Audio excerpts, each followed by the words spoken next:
Fluid dynamics study of forces oblique torque. Fluid dynamics में हम force और torque की स्टडी करते हैं।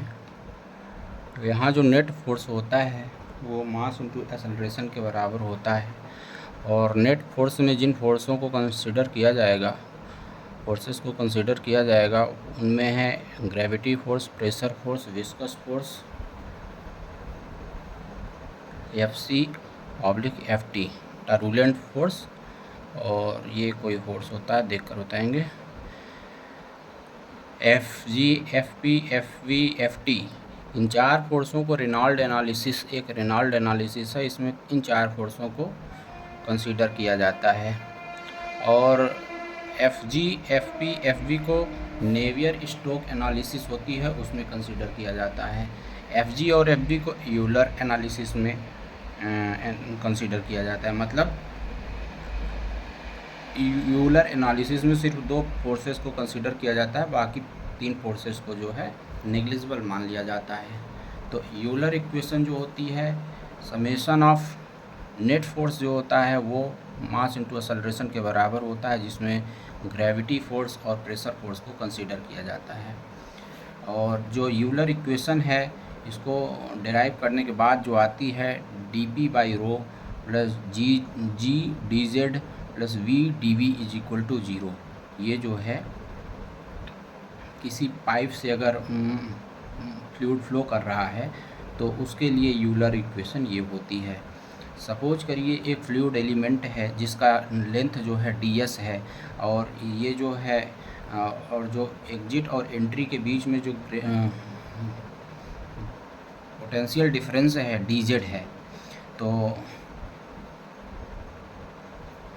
अब हम इस इक्वेशन को इंटीग्रेट करेंगे तो हमें मिल जाएगा p by rho plus g z plus v square by 2 is equal to constant. जब जीरो को इंटीग्रेट करेंगे तो कांस्टेंट मिल जाएगा। और तो फिर अगर जी को कॉमन लेंगे तो p by rho g plus v square upon 2g plus z is equal to constant. इसी को कहा जाता है बर्नौली इक्वेशन।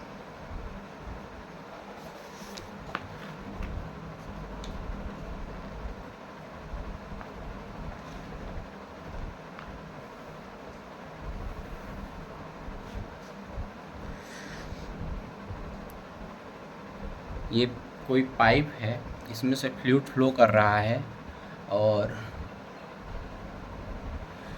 दो पॉइंट हैं 1 और 2, जिनके बीच में जो है डेटम लाइन से हाइट जो है, जिनकी एक डेटम लाइन हम कंसीडर करेंगे, और वहाँ से जो इनका हाइट है z1 z2 है।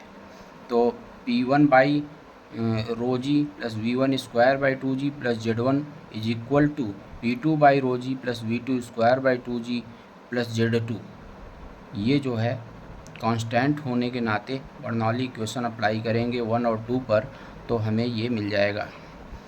जहाँ पर p बाई रो जी जो होता है उसे प्रेशर हेड कहते हैं, v स्क्वायर बाई 2g होता है उसे काइनेटिक हेड कहते हैं, z जो होता है उसे पोटेंशियल हेड कहते हैं।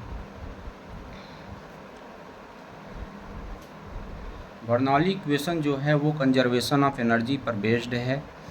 प्रत्येक जो टर्म है वो एनर्जी पर यूनिट वेट को रिप्रेजेंट करता है, और प्रत्येक टर्म को एनर्जी हेड कहा जाता है।